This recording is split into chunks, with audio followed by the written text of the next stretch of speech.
Maybe that's her. Is that her like Housewives intro line? Oh yeah, somehow or other I'll be famous, and if not famous, notorious. And then like one of his little rep boys is in the back while it goes dun dun dun dun dun. Yeah.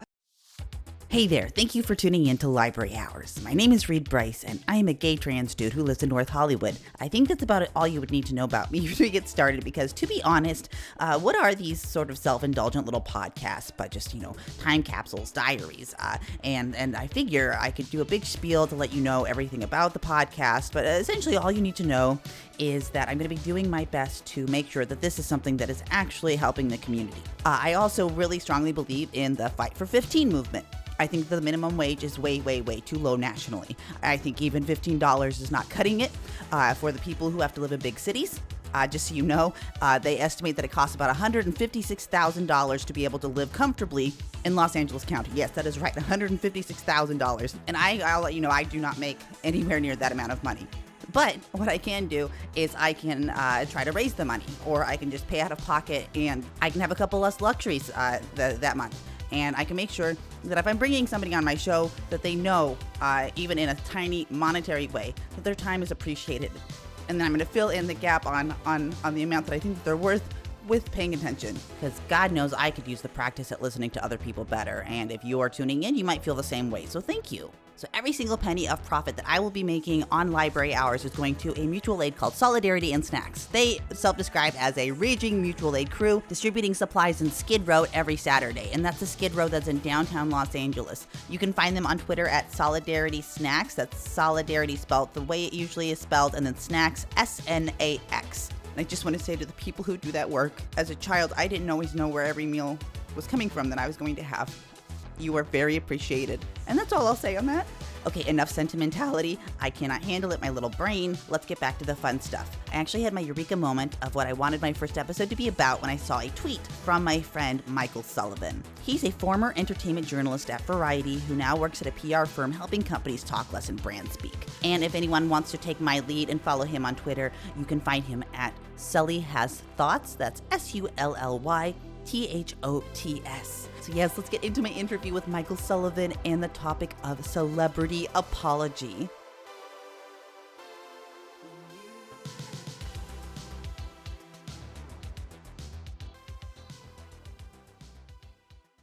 So, how you doing? How you doing, Sully? How's your day going? What's the hap? It's nice to see you. I feel like I haven't spoken to you in truly forever. With the pandemic, I don't think I've seen anybody in a long, long time, so that's all right.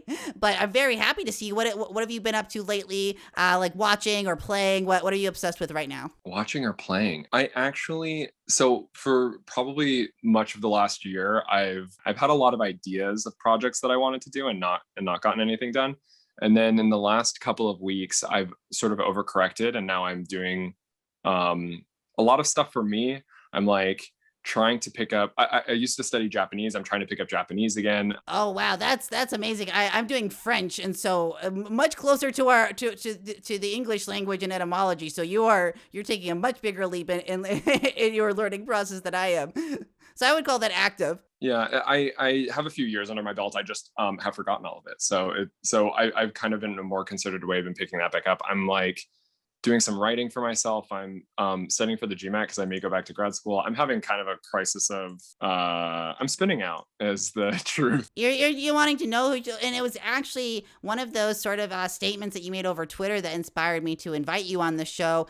You made this text or this tweet the other day that said, every time I thread tweets together, Twitter tries to get me to start a newsletter. And I thought about making one about celebrity apologies because I work in PR and most apologies are bad. And I thought it would be fun to explain why they're bad and how to make a good one. And that immediately intrigued me, which is a good segue into our main topic today, because you work in public relations, right? I do, yes. I work in public relations for brands, for companies for the most part.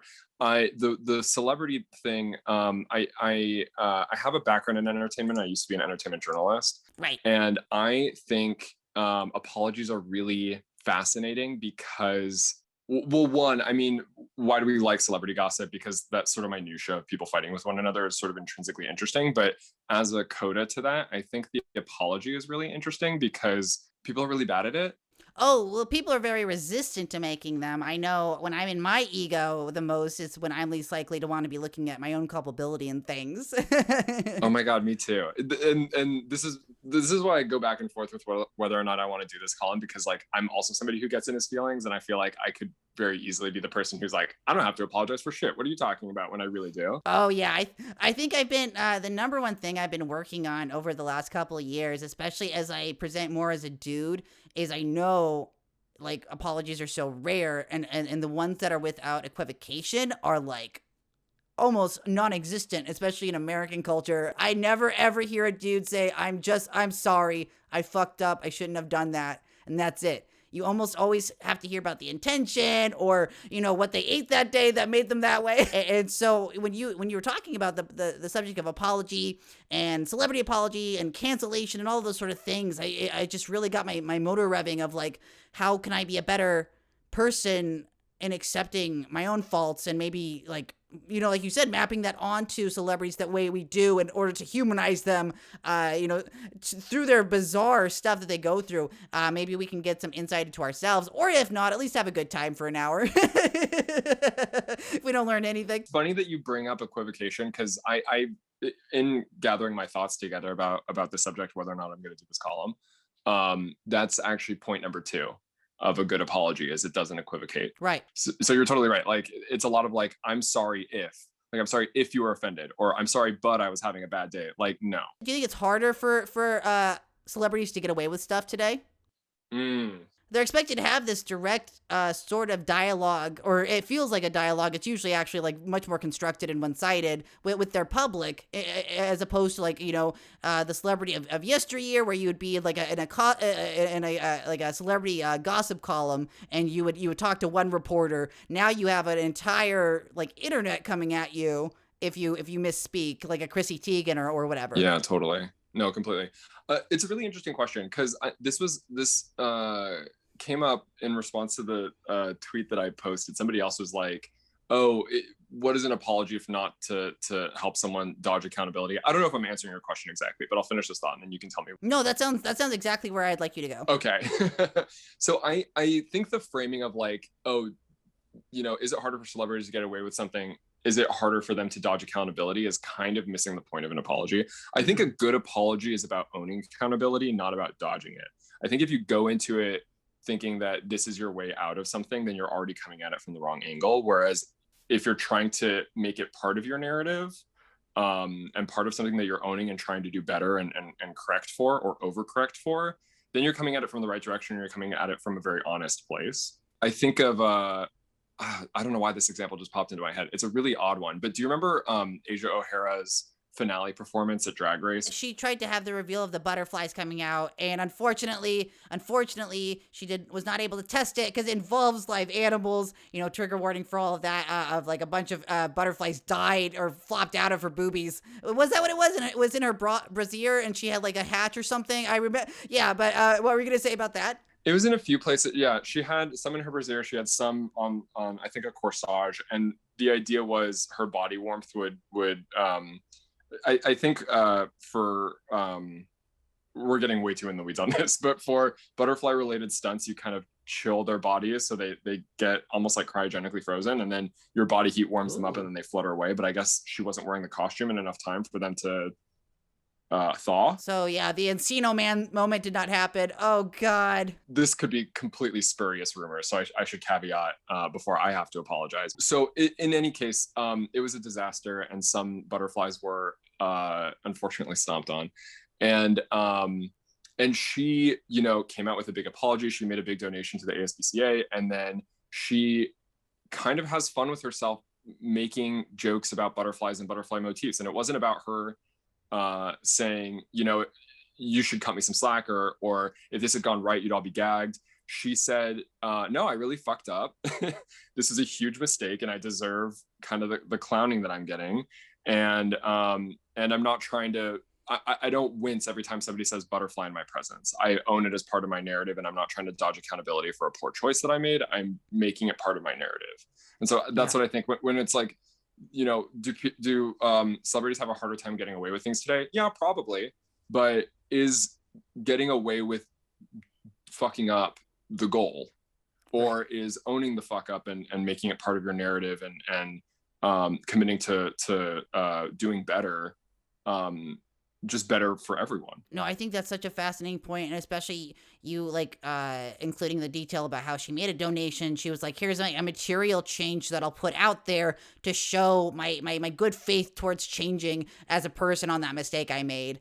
And all of this, I was wondering if you would humor me, because I feel like there can sometimes still be a little bit of a sting, especially for any celebrities that someone's a fan of, or that we still like very much want to humanize, as we should. We should not dehumanize celebrities, no matter how fantastical their lives are, you know. But I thought maybe we could maybe go back in time a little bit tonight, and I could maybe recount some historical celebrities who made some major missteps in their lives that led them to their ego, where they did not at all, make a donation to the ASPCA afterwards, and did not allow themselves to be clowned on, and the repercussions that happened. And you can kind of let me know where your PR mind would be going as we go. Does that sound good to you? It's like a PR quiz.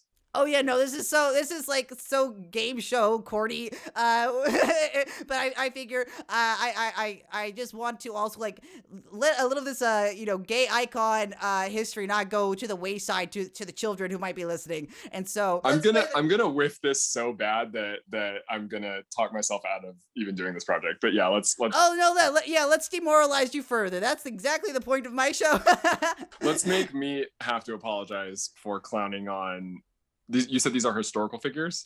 Yeah, and I want to let you know, like, the whole reason I started this show, and it's so funny that you admit to feeling self-conscious and not in your element, is Library Hours is named after, besides just the stupid name on my name, Reed, is when I was a little boy, I often was bullied so severely, I would, like in the Neverending Story, I would run into the library. It was my only safe haven, and the librarians would have to, like, kind of be like, no, you're all right, little weirdo, you can hang out in here if you want to, but if you you have to be yourself. And so I started this as a program where I'd go and talk to my friends who I think are like just the most brilliant and have the most perspective to say. You're very well respected on all of these online spaces. I think that's why you get so much shit from people always in your mentions, arguing with you, is I don't think people who have unimportant things to say are getting bothered that often, if you understand what I'm saying. So I want you to please have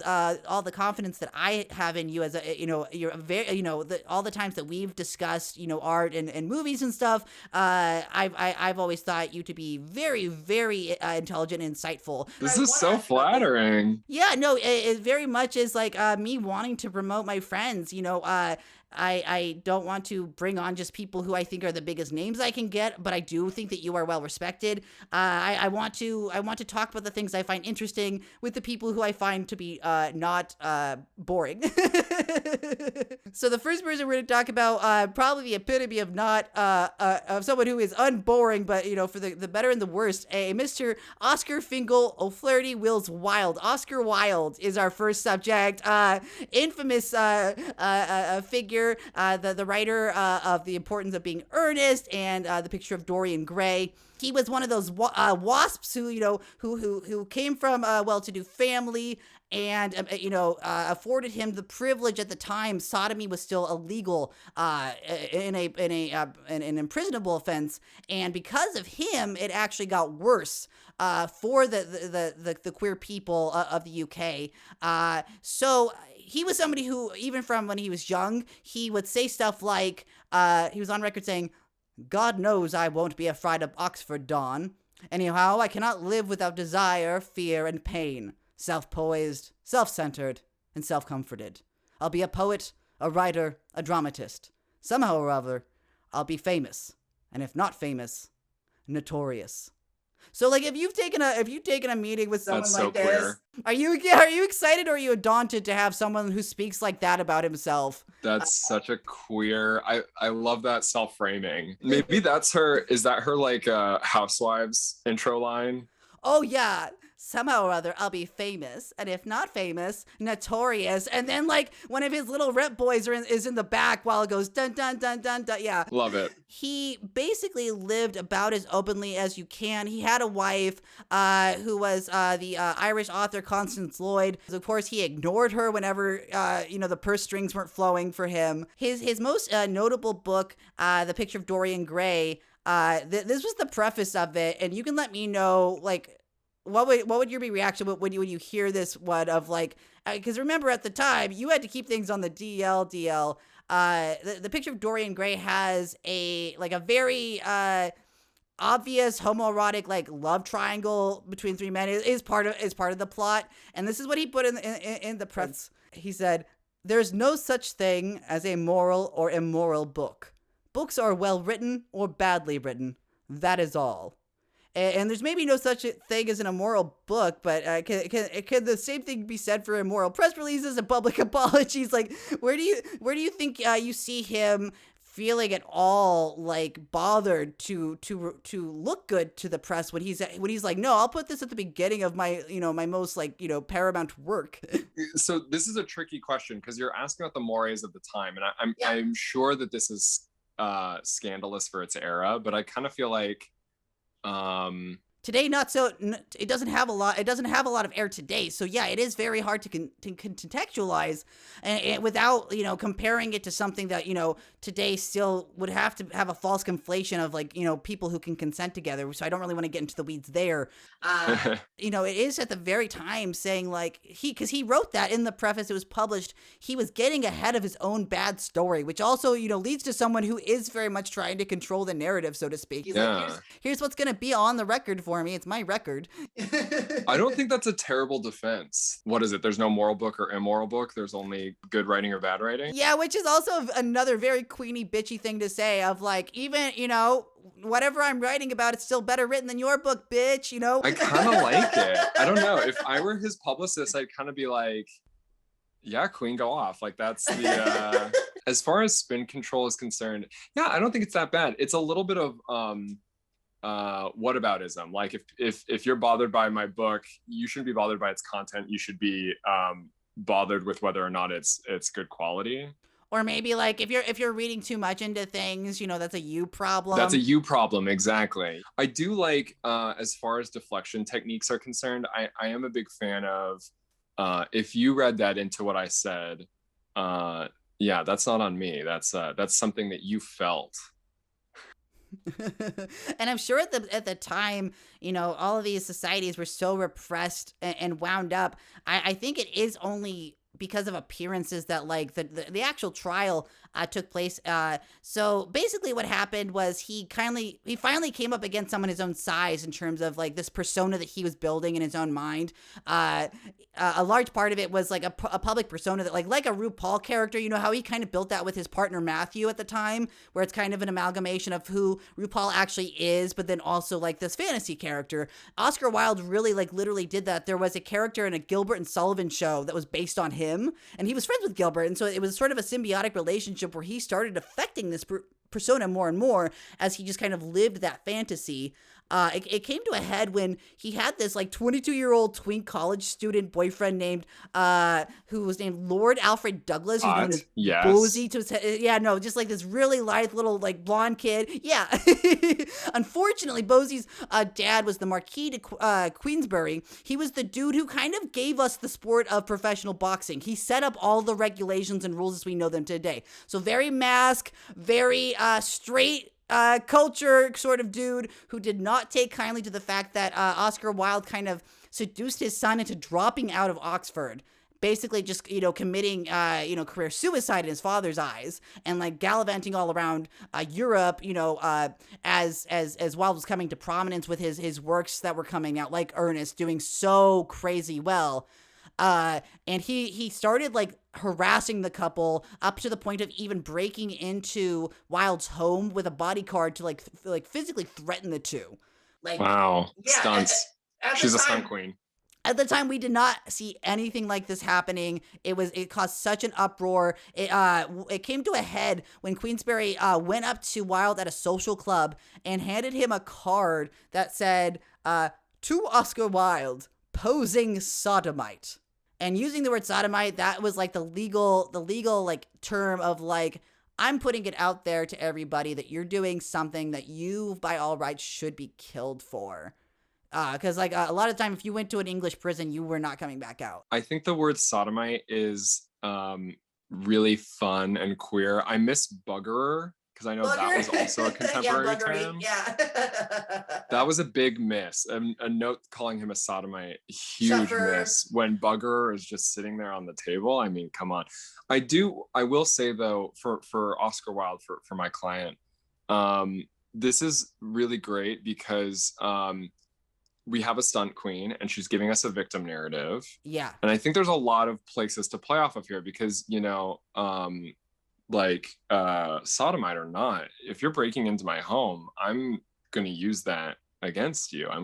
It's unbefitting of a freaking marquis, you know, somebody who's got who has a title. Yeah. And that really beneath you. And that could have been the direction that Wilde went. Unfortunately, he would not have taken your probably the most intelligent class-based system advice. Instead, he went, all right, motherfucker, I'll see you on the court. And he took him to court for libel, to have him arrested for insinuating that Wilde might be gay. It was Wilde taking another person to court to say, how dare you call me gay? What evidence do you have? And then the Marquis de Queensberry had a litany of rent boys just come traipsing through the courtroom, and he really played up his ego in the court system. And Queensberry, he did the opposite, where they just went we're just trying to save our son from this ruin of his life. And even showing the threatening letters, they built this whole narrative that Wilde had helped his son lose his mind, that this was seriously a life or death situation, and he was just doing the take and give me back my son sort of anger. Liam Neeson, which people can relate to and humanize a lot easier than they could an upper class person who walked in going, I'm not gay, but if I were, I'm not sorry about it. That sort of thing. Oh God. So he, of course, got acquitted, this Queensberry dude, but and in the process, by acquitting, that meant what he said about Wilde had credence, that he was a sodomite. And then immediately Wilde was taken to court over that. He was found guilty, and he went to a really, really, really awful prison system.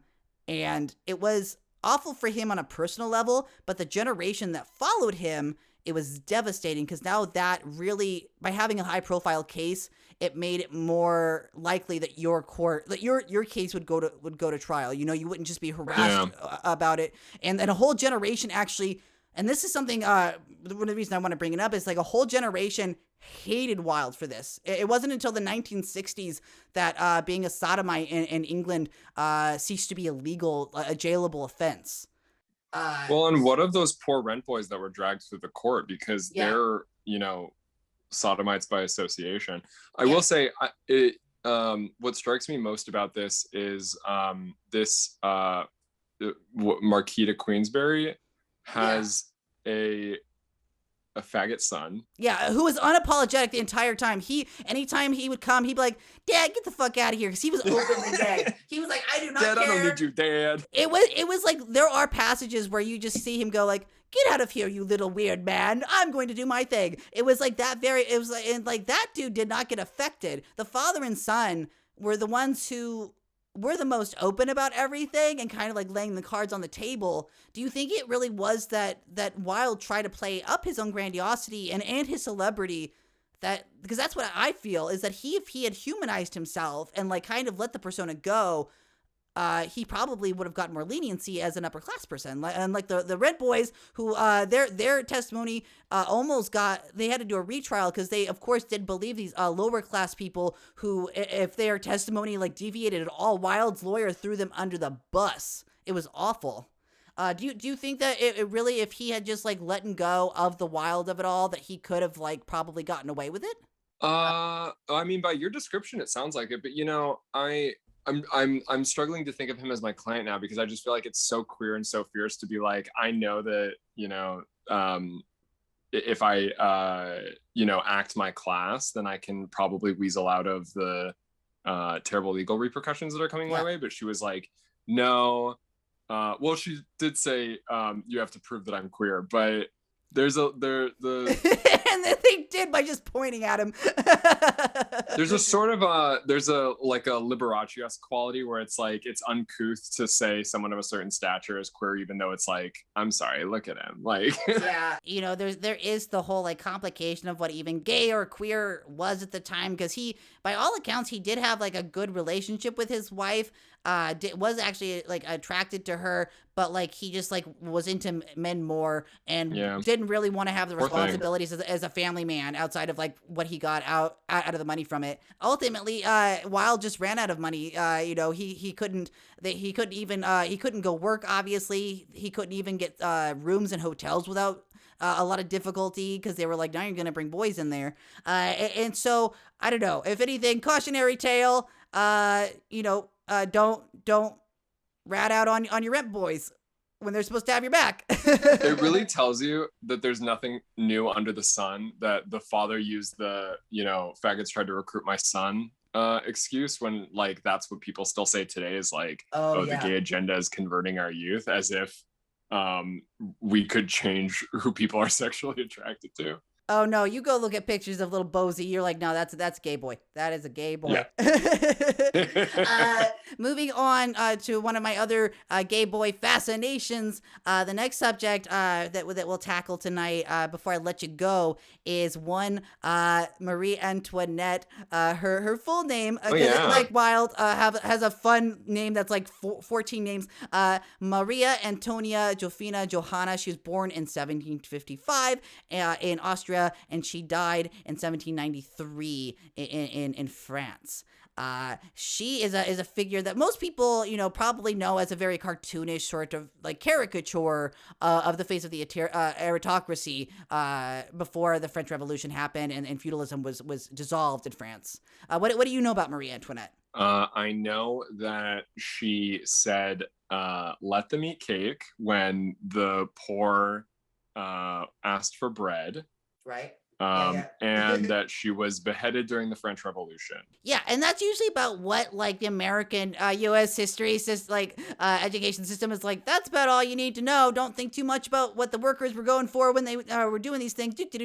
Let's get away from that. It's mostly, and it's very funny that her husband Louis XVI is almost never mentioned much more in passing than like the fact that he made her queen. There's no talk about his responsibility. So I can break down a little bit of like where she was actually coming from for you. The other place you might know her is from the Sophia Coppola film that starred Kirsten Dunst. I don't know if you saw it, but my little gay ass did. It's on the list. I know, I've heard that it was panned in its time, but I hear it has kind of it's aged well. Yeah, I would say definitely check it out, because especially if you are a fan of Sophia Coppola as an auteur, I think that it might be her sort of like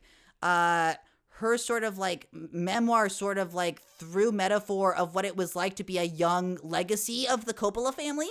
Because, she was, the parallels are basically Marie Antoinette, her mother, after the 7 Years' War, her mother was a political figure of high prominence there in Austria. And they had to strike this deal with France to keep that relationship going so they didn't end up in more conflict because the war was so terrible. So, like, at the age of, like, 14, I think is when Marie Antoinette was married to Louis XVI. And really, like, she was not necessarily somebody who was reared to have like a political mind herself. It was said that she could like just read and write in her own native German. She couldn't really read or write well in French. So she wasn't necessarily someone who was like, yeah, school's my thing. I'm off to be the next great, queen who's leading like things. She just was like, I'm a teenage girl who suddenly has a husband. What the fuck? Very excitable, very extroverted. And that reminds me of how like Sophia Coppola probably less like, you know, explicitly groomed that way, but a lot of the Coppola children, like Nicolas Cage is like a cousin or something of the Coppolas. Mm-hmm. A lot of them were just kind of like brought up into the industry, expected to know about these things. You know, like Coppola put her in was it Godfather 2 or one of them? You know, so Sophia Coppola has been working since a very young child. I have to wonder if she saw in Marie Antoinette the sort of figure of somebody who was born into greatness just by that inherent proximity and had like a lot of pressure to deliver, because what happened when Marie Antoinette got to France was there was such a big expectation to be strong leaders, and at the time the French court and Austrian systems were like, just show off how rich you are, just show by sheer force of your material wealth how well you're going to like do for the rest of the country, and kind of ignore the actual material reality of suffering and famine that's going on. So like when she rode up to Paris, like apparently she had like over 100 carriages with like hundreds of foot soldiers, like 300 and something horses, and like this big parade going in. And then she gets there, and Louis could not be bothered. Like apparently the wedding went terribly. A bunch of people were there to witness what was supposed to, like, including like some archbishop was supposed to be there to watch the consummation of the marriage. It did not happen, and nobody could figure out why. Probably the real answer is they were teenagers who were just nervous to fuck, you know? They didn't end up consummating the marriage for over 3 years. Oh, wow. Which is a very, very big deal when you are a country that's coming out of one crisis and into another one, because then all of the farmlands, like, they were not harvesting properly. And that's where the starvation started to come up. And I'll tell you more about that let them eat cake thing in a second. If you are like one of Marie Antoinette's, like, you know, trusted appointees, like, how do you even go about, especially for this very repressed sort of like, I think they might have been Catholic. I should have looked that up. Like, how do you even go about? I think it was her brother who had to come from Austria and talk to the king and Marie Antoinette. How do you even broach that subject of like, get to fucking, we need babies? So I think there's the question of I mean, how do you talk to Marie Antoinette? Like, fuck if I know, but like, how do you spin it so that you can keep peace and make sure that the people see that you know, this marriage wasn't for naught? I think there's a sort of like bachelorette narrative here where it's like, you know, she's really looking for love. So if they haven't consummated for the first 3 years, it's because she's in it for the long haul. She wants to find love in Louis XVI. So I think there's a good way to what's the word I'm looking for? Quash an otherwise negative story by just spinning it as you know, a girl in a new land finding a love in a man. And if that takes time, you know, women's hearts are mercurial, and it's really beautiful what she's going through. I think that would have been a very amazing way to direct that narrative. Unfortunately, that is not what happened. Instead, the two led completely separate lives. They were able to, like, you know, finally get it started on trying to have children after 3 years. But like, he would be awake during the day to hunt and to do like his metalworking, and she would like wake up at night because she was a literal party girl. Like, this is a Paris Hilton of the ages, very drag queen. She was the person who really, if French style in the court when she got there was all about big powdered wigs and makeup, she took it to the next level because she had the means and she had like the sort of like just like joie de vivre and boxy to do it. So she was she made the wigs get so big that she would put actual potted vases with water in it that would have fresh flowers coming out of it. And she had like other women in the court like eventually putting like full on urns of like their dead relatives in their wigs. It was very stunty. Like, it's the sort of thing that if you saw it on Drag Race, you'd be like, her dead mother's in there? Wait, her actual ashes are in there.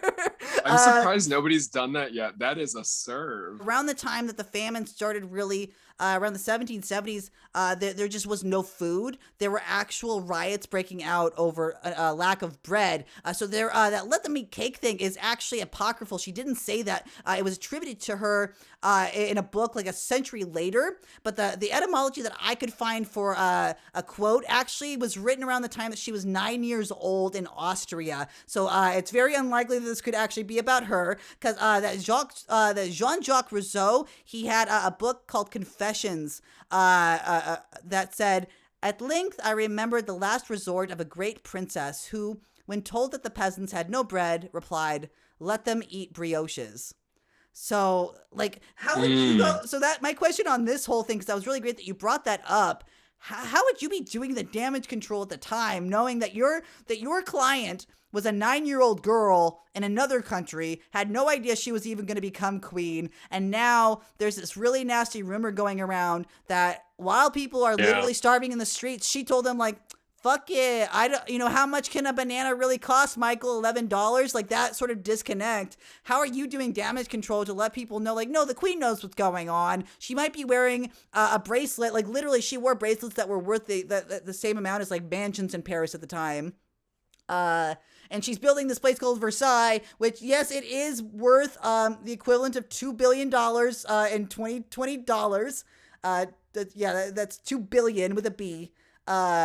But of course she knows what it's like to be hungry. She's never known hunger. Like, how would you even go, like, about wrapping your mind on, like, getting the people to want to humanize a person like that? Yeah, that's really tough. I think those sort of, like, apocryphal misattributions loom so large in people's minds that it can be tough when your client has been associated with one to kind of disassemble the two. I will say there's a few schools of thought on this. There are some examples, and I'm gonna get them wrong off the top of my head, so I'm gonna go for one that I do remember correctly. But there's a way of creating something in the public imagination as a way to help your client get out of something. This is like the dark arts of PR. Yeah, no, tell me, Snape. So, like, a good example is one of Nixon's close advisors in the years after Watergate did some work in public appearances to start referring to other scandals as blank gate. So even though Watergate, water it down. So even though Watergate was a very specific event named after the hotel that it took place in, once other controversies started becoming blank gate, such that nowadays, like, you could stub your toe on a step and call it Stairgate. So by diluting what the gate suffix means, it makes Watergate seem not that bad. And frankly, after the, like, weekly Watergate level scandals that we had in the last administration, Watergate actually does seem not that bad. Yeah. That notwithstanding, I think something she could do along those lines would try to turn Let Them Eat Cake into, like, a meme of some sort, or maybe like a TikTok trend or something. She does, like, the Let Them Eat Cake dance where she just bounces her butt around in her giant hoop skirts. Got it. Exactly. So that the bite of the phrase gets a little more abstracted from the callousness of what she actually said. And I think that would be a really good way of abstracting the words from their meaning, so that it doesn't have the bite that it had before. That isn't what happened, actually. No, I'm sorry. You're telling me that Marie Antoinette didn't turn Let Them Eat Cake into a TikTok dance? I'm shocked. And then she did not have a prominent career, on the talk show circuit. That is not what happened. Unfortunately, what happened was the peasants, they stormed Bastille, kind of dragged them back, and there were a few back and forth.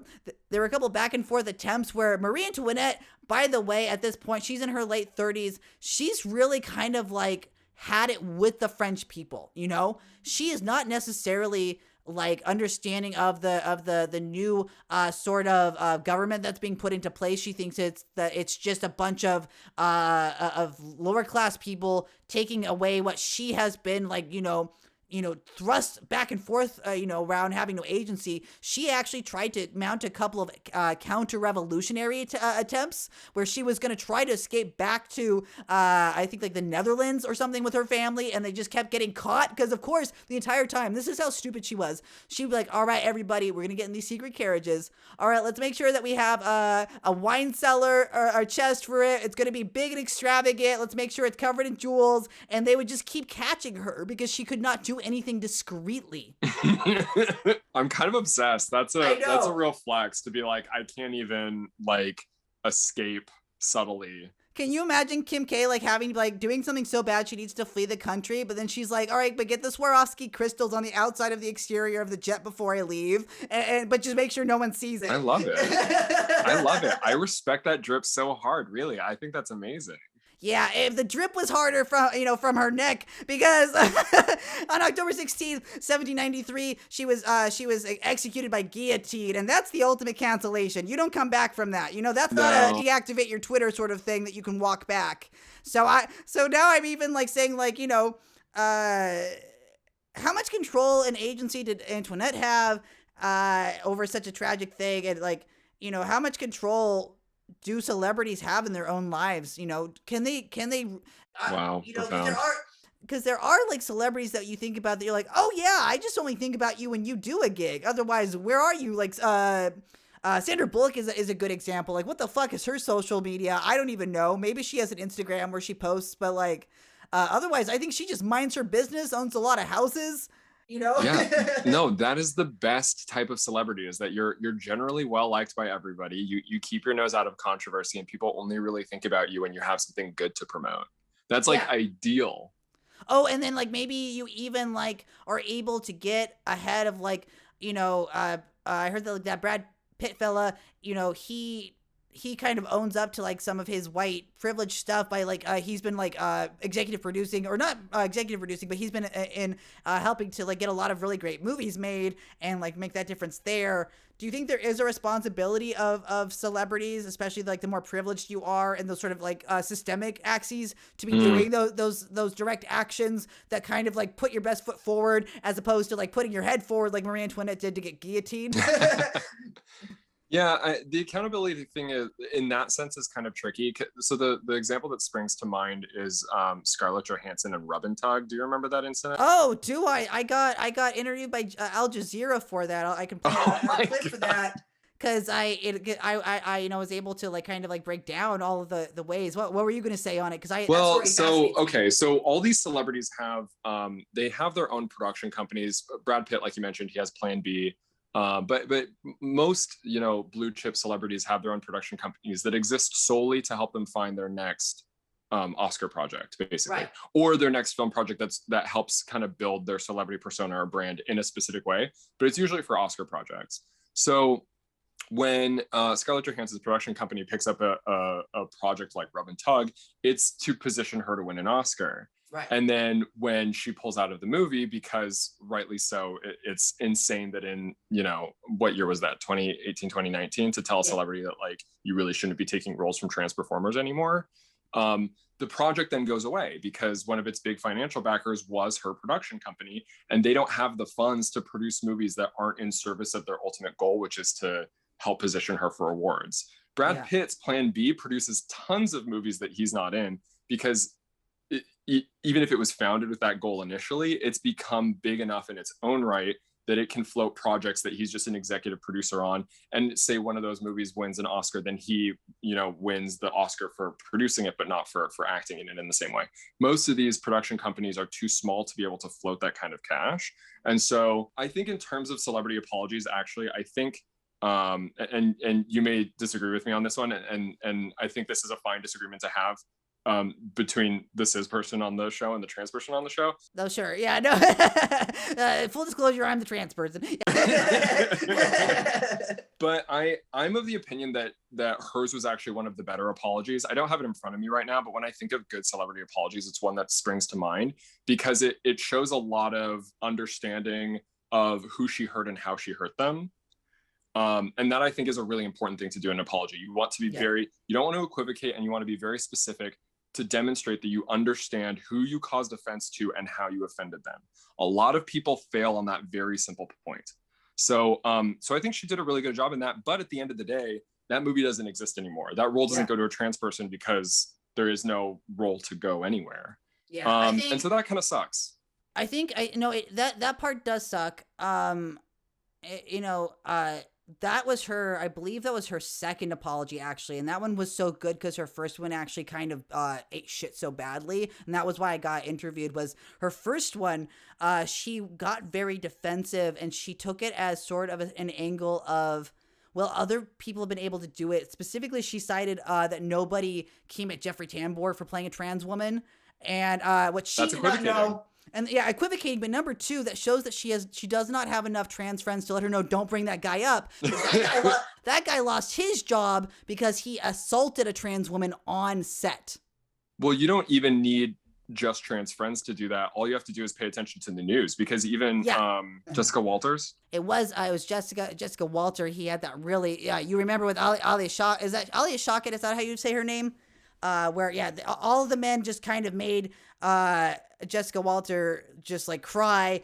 No, and like so that was my clue that maybe that it was. I think that was also when she said it was the like, I should be able to play anything I want. I could play a tree, even something like that. Yeah, which I also don't want to be. I don't want to be compared to a tree.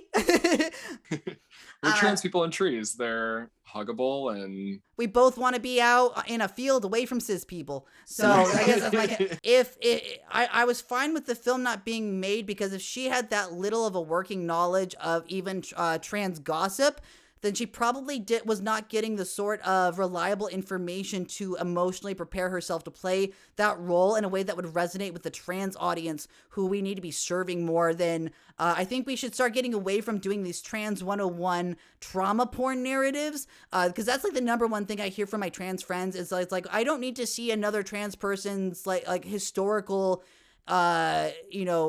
death or like if they live, it's in a really weird bleak way. Like, we're just kind of sick of seeing those stories and knowing that that's all we had. Like, the way that I found out like how dangerous it was to be trans when I was a little boy, because I tried to come out when it was like in 1993 or so, and my family kind of like shut that down. And then I think 1999 was I've been out and in for a while. It stuck in 2016. But in 1999 was when I saw Boys Don't Cry with Hilary Swank. Yeah. And it was, at the time, it was exhilarating for me to see. But now as an adult, I'm able to go back and go like, oh, should that have been the story that introduced me to who I was? Yeah. In a more nuanced way, because I kind of like knew what being trans was through like punchlines and drag queens and stuff like that. That was more of the surface level fantasy. But that was the reality that set into me, was seeing a trans person be killed on camera, and that the narrative was very second wave turfish in the way that it even like allowed Brandon Tina's identity to be discussed, because it was written by a lesbian who even has gone back later and said like she kind of regrets the way that betrayal happened. So I'm kind of like, I'm okay if Rub and Tug didn't happen, if it was going to be made for the wrong reasons by the wrong people and for the wrong audience and not serving those people. So I did like her apology, and I do agree with you that she was like, oh shit, I'm actually listening now. Yeah. And I think you can tell when an apology actually works by how well that they listen to the criticism to begin with. Yes. So I agree with you there. Yes, exactly. Yes. Oh gosh, and thank you for all of this insight. You've been such a wonderful first guest. I feel very, very blessed to have somebody on. I'm your first? Yeah, this is the pilot episode, honey. Yeah, no. You neglected to mention that. That's awesome. No, and like I said, I'm so honored. Yeah, you're somebody who I think I can just bring, like, there's not many people as an autistic person, just to get even more open on things of like, I sometimes bring up very weird points of conversation, and often people will go, what? And kind of just like shut it down. And so I knew I was going to be nervous for this first episode. I wasn't going to know exactly what kind of format I was going to be following. I knew I didn't want to, like with that whole thing I just said, I didn't want to bring my gay friend on and us just talk about all the times that we've had hard times as gay people. I wanted to talk about something that was fun for us. I wanted to talk about something that was intellectually challenging for us, because, we can talk about celebrity gossip, but can we ground it in something that's more meaningful maybe? Yeah. It doesn't really matter. It's a podcast, but, I'm going to be having people potentially paying for this. I want to bring them something that's going to move the needle a little bit in their own lives if I can. And overall, you've just always been somebody who has seen me as I am, just without flinching the entire time.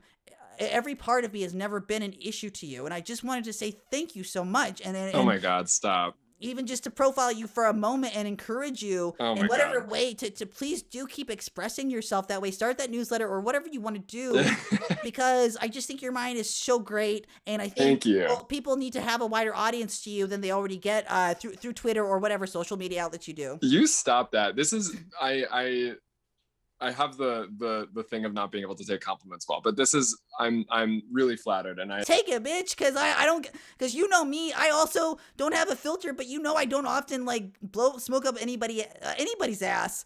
So yeah, no, library hours is like the way that those librarians kind of like brought me in and said like, kid, you got it, you're great. I wanted to make sure that you know that, kid, you got it and you're great. And this has been a great conversation. So thank you for humoring me. No, this is really fun. I enjoyed it a lot. And I actually learned a lot. I'm embarrassed to say that I didn't know. I tend to think of myself as somebody who studies our queer elders, but like, holy shit, look at these stunt queens from history that oh, I know. Doesn't it make it? I tried to I'm like, it's the reason is because school made it so stuffy and they took out all the gay stuff. So you just Oscar Wilde wrote some play that they weren't going to explain half the metaphors for, and they just told you Marie Antoinette said let them eat cake when she didn't say that, and they didn't talk about how she influenced like French culture and fashion forever. So thank you for helping me be a little bit of a nerd that way, and I'm gonna wrap it up here. But I loved it. I adore you, and thank you so much for taking this time. Thank you so much again for listening to Library Hours with Reed Brice. If you'd like more information about me, about the show, or about the causes that I am trying to champion, you can go to patreon.com/Library Hours with Reed Brice. There, you'll find opportunities to donate if you would like to. And again, all of that money is either going to my guests who were kind enough to come on the show, or it is going to the mutual aid, Solidarity, and Snacks. Either way, please know that I appreciate you and take care of yourself. You deserve it, listener. Okay, bye.